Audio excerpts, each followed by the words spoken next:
Hey guys, Professor Bill, Comic Book University, and Ben Reilly, The Scarlet Spider, issue number 15. You might notice that this says Damnation up on top. Yeah, this is a tie-in for the Damnation storyline.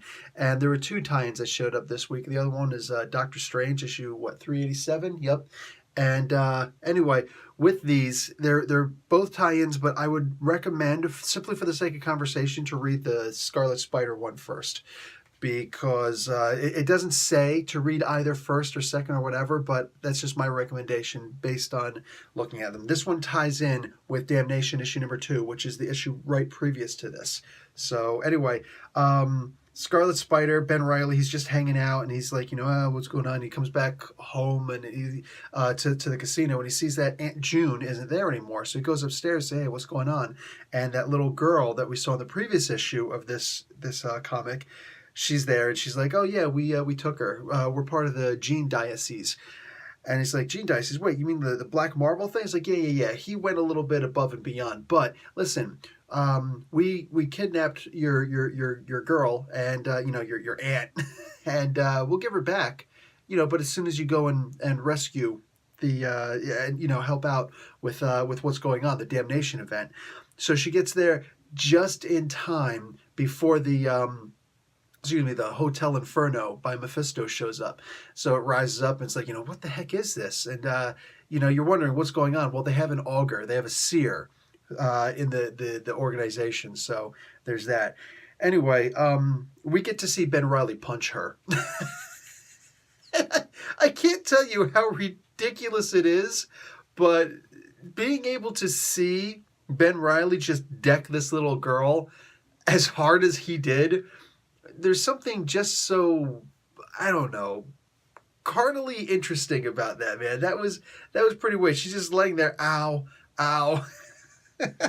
Just it was Peter David, man. I mean, you got to go with the art. The art was fantastic in this. What is this? Will Sliney.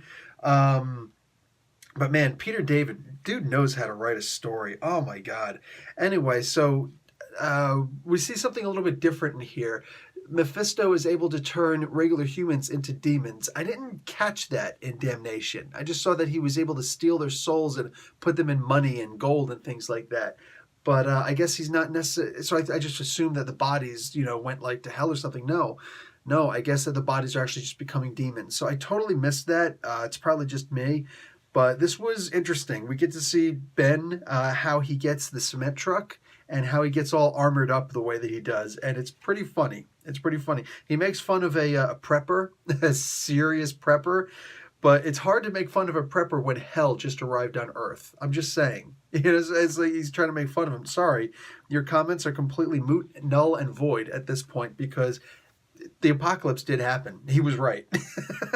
Anyway, fantastic book. I'm going with an A- on this one. This was just so funny. I'm sitting here laughing every time. I can't even express how good this book is, all right? It's a fantastic book that has the absolute perfect balance of action and humor, but has a storyline all throughout. And for this to flow so well, even though there's a crossover, it's like it just happens to be in the city where he's in. So it's like it would be ridiculous if they didn't have a crossover involving Ben Reilly. Since he's actually in Las Vegas when this happens. This is his home city. He has to be there, so it has to cross over.